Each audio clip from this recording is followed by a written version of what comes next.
नमस्कार, news portal to the पर आपका स्वागत। दिल्ली के जंतर मंतर पर कॉकरोच जनता पार्टी का प्रदर्शन के कई मायने हैं। जंतर मंतर पर प्रदर्शन के लिए किसान पूरे देश से आए थे, प्रदर्शन की मांग कर रहे थे, इजाजत नहीं मिली। महिला पहलवानों ने वहां प्रदर्शन किया, लेकिन उन्हें भी जबरन उठा लिया गया था। लेकिन शनिवार को कॉकरोच जनता पार्टी के संस्थापक अभिजीत दीपके को दिल्ली पुलिस ने जंतर मंतर पर प्रदर्शन करने के लिए इजाजत दे दी, साथ में कई शर्तें भी थी। दीपके और उनके समर्थकों को लग रहा था कि प्रदर्शन करने के पूर्व उन्हें हिरासत में ले लिया जाएगा, लेकिन ऐसा कुछ हुआ नहीं। आखिर इसके पीछे कारण क्या है? कई बार असली मुद्दे से भटकाने के लिए कुछ लोग या कहे कि एक जो लकीर है, छोटी लकीर, उसे मिटाने के स्थान पर एक बड़ा लकीर खींच दिया जाता है। यही कुछ किया है केंद्र की मोदी सरकार ने। सोशल मीडिया पर तूफान लाकर कॉकरोच जनता पार्टी जेन जी के आंदोलन का रूप देने का सपना देख रहे थे, उसके जो भी संस्थापक या कर्ता धर्ता थे।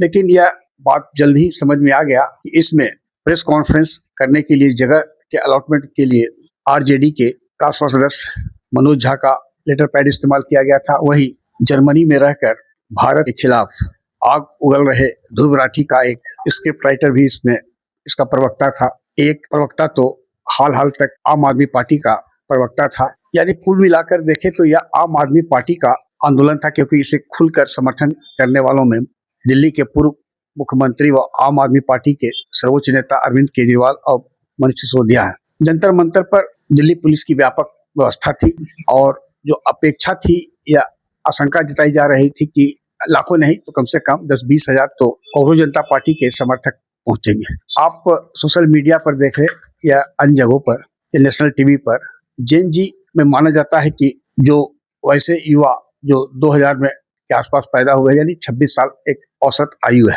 लेकिन यहाँ आप कैमरा को देखकर जो बाइट दे रहे हैं वह कोई 60 साल के हैं तो कोई 50 साल के हैं। यानी पूरी तरह इस आंदोलन को जेन जी के नाम पर विपक्षी पार्टी का स्पॉन्सर ही कहा जा सकता था। यही कारण था कि केंद्र की मोदी सरकार ने जेन जी आंदोलन के संस्थापक से लेकर इनके जो भी अकाउंट्स होल्डर थे, अच्छी तरह इनकी जांच पड़ताल की होगी। उसके बाद ही दिल्ली एयरपोर्ट पर ही अभिजीत दीपके को शर्तों के साथ जंतर मंतर पर प्रदर्शन की इजाजत दे दी गई।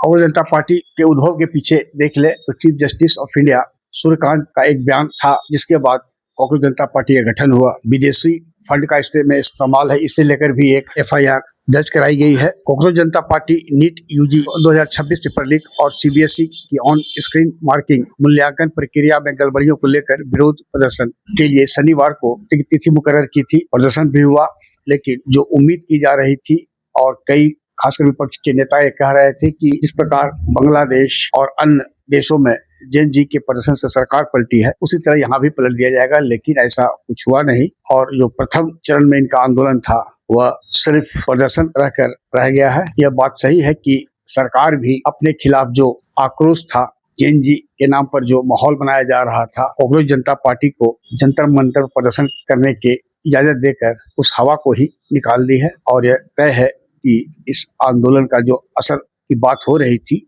वह प्रथम दृष्टया देखने को नहीं मिला। आग्रह है कि इस वीडियो के लिंक को लाइक, शेयर, सब्सक्राइब अवश्य करें। धन्यवाद।